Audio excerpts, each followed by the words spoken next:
Hello everyone. In today's class we will see RS-232 standards.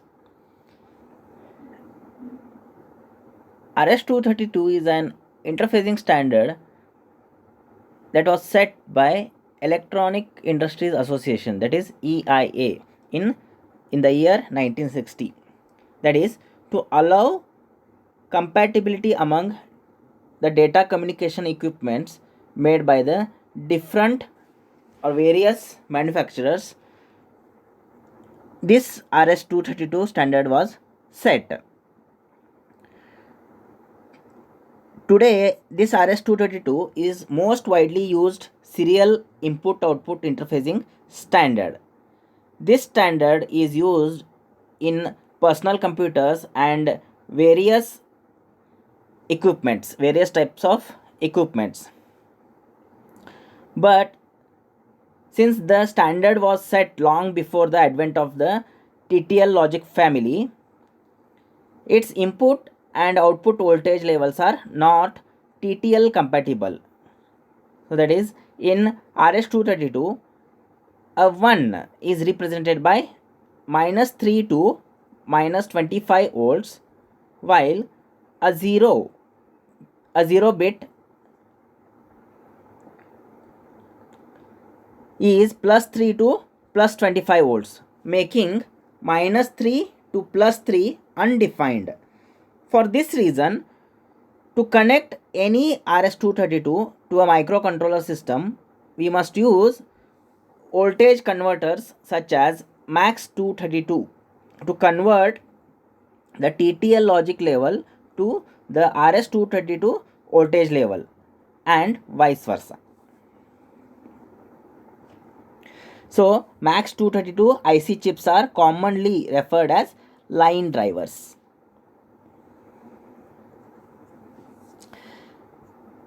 So this figure shows the RS-232 connector, which is called as DB9. Since not all the pins are used in PC cables, IBM introduced the DB9 version of the serial input-output standard, which uses 9 pins only, as shown in the figure.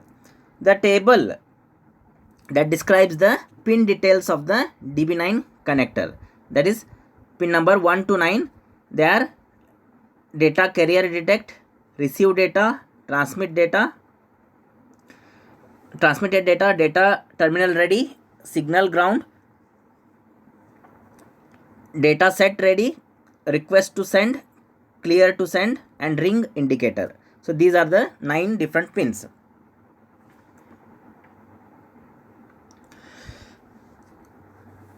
So data communication classification. The current terminology classifies data communication equipment as DTE, that is data terminal equipment, or DCE, that is data communication equipment. DTE meaning is, that is DTE is nothing but it refers to a terminals and computers that send and receive data, while DCE meaning is to communicate equipments such as modems that are responsible for transferring the data. The simplest connection between a PC and microcontroller requires a minimum 3 pins, that is transmitter TXD, receive data RXD, and ground. So that is shown in the figure. So DTE, TXD and RXD, RXD to TXD and ground, these 3 connections are required.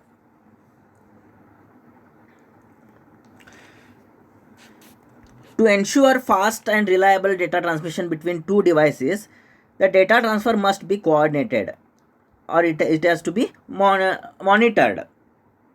So like a printer is a output device, so which is slower than the processor or controller. So as it receives the data from the controller in serial data communication, it may have no room for data. That's why there must be some way to inform the sender to stop sending the data. So many pins of the RS-232 connectors are used for handshaking signals. So those signals we can discuss here, but they can be bypassed since they are not supposed to be used by the 8051 UART chip. The internal whatever UART chip is available in 8051, it does not use the functions of this. The first one is the DTR, that is data terminal ready. So when a terminal or a PC COM port is turned on after going through a self test, it sends out signal DTR to indicate that it is ready for communication. That is, if there is something wrong with the COM port, this signal will not be activated. So this is an active low signal. So as it is DC, it is an active low signal and can be used to inform the modem that the computer is alive and it is kicking.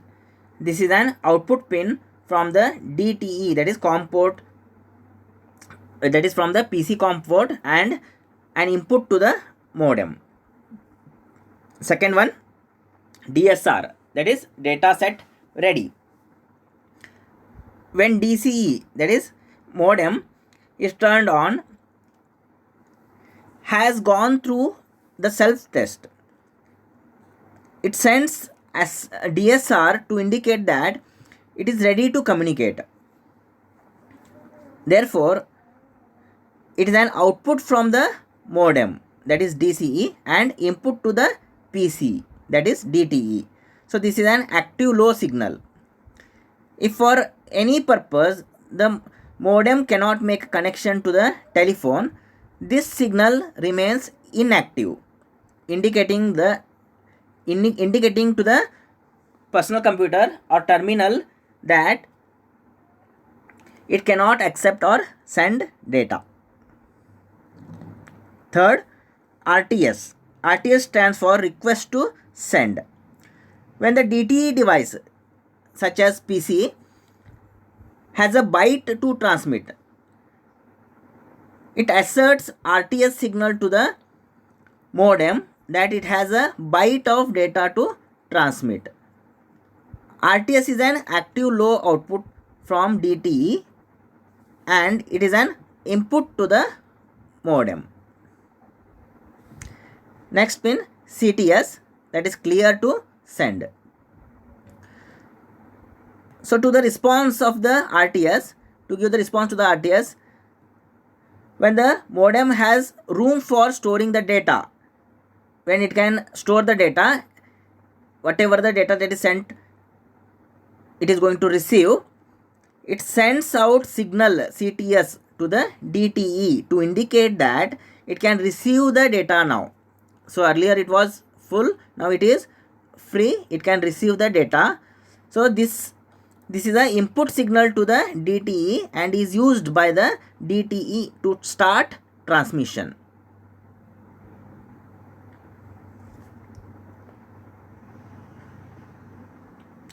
Next, DCD, that is data carrier detect, or it is simply called as carrier detect or data carrier detect. The modem asserts signal DCD to inform the DTE that a valid carrier has been detected and a contact between it and the other modem is established. Therefore, DCD is an output from the modem and it is an input to the PC or DTE. The last one, RI, that is ring indicator. So it is an output from the modem, that is DCE, and input to the PC, that is DTE, indicates that the telephone is ringing. It goes on and off in synchronization with the ringing sound. Out of the 6 handshaking signals, whatever the handshaking signals that we have discussed until now, out of these 6 handshaking signals, this is the least often used. This is not used many times. This is the least often used due to the fact that modem take care of answering the phone. So modems usually answers the phone, but if the PC is in charge of the answering the phone, this signal can be used.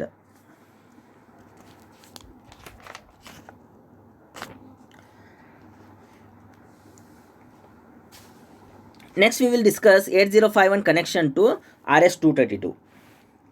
So the RS-232 standard is not a TTL compatible.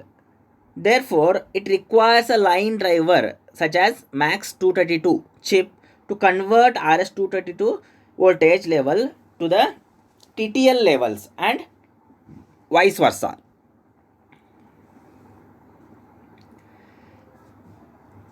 The 8051 has 2 pins that are going to be used specifically for transferring and receiving the data serially.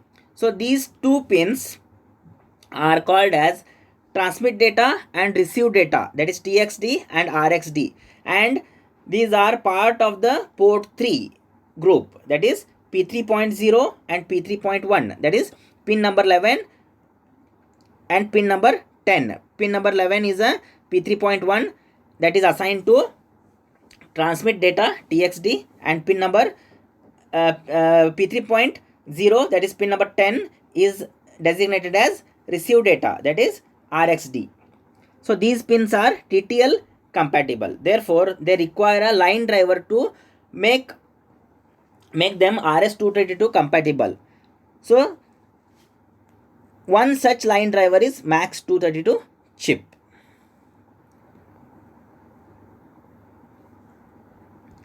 So MAX232. So since the RS-232 is not compatible with the microprocessor and microcontrollers, we need a line driver, that is voltage converter, to convert our RS-232 signals to TTL voltage level that will acceptable to the 8051 TXD and RXD pins. So RS-232 voltage levels to TTL voltage levels and vice versa.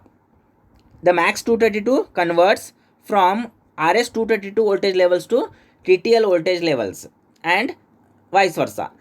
So one advantage of a MAX232 chip is that it uses a plus 5 volt power supply source, which is same as the source for the 8051. That means both microcontroller as well as MAX232 chip are going to use the same power supply.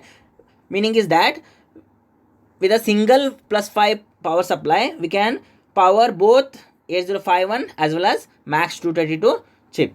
So with no need of dual power supplies, because they are commonly using the same power supply. The line drivers used for transmit data are called as T1 and T2. You can see the figure, there is a T1 and T2, while the line driver for the receive data RXD are known as R1 and R2. So T1 and T2 are transmit data and R1 and R2 are the receive data. So in many applications, only one of each is going to be used. For example, T1 and R1 are used together for TXD and RXD of the 8051, and the second is left unused. Second set is left unused. So there are 2 sets here, only one set is going to be used. So note that in MAX232, T1 line driver has a designation of the T1 in and T1 out on pin number 11 and 14 respectively. So the T1 in pin is TTL side and it is connected to the transmit data, that is TXD of the microcontroller, and T1 out is the RS-232 side and that is connected to the RXD pin of the RS232 DB connector. The R1 line driver has designation of R1 in and R1 out on pin numbers 13 and 12 respectively. So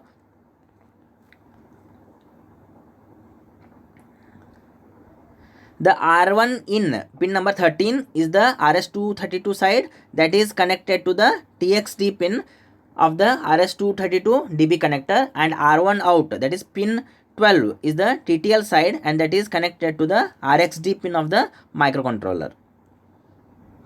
Also, MAX32 requires 4 capacitors whose value is going to be in the range of 1 microfarad to the 22 microfarad. So the most widely or commonly used value for these capacitors will be 22 microfarads. Thank you for watching the video.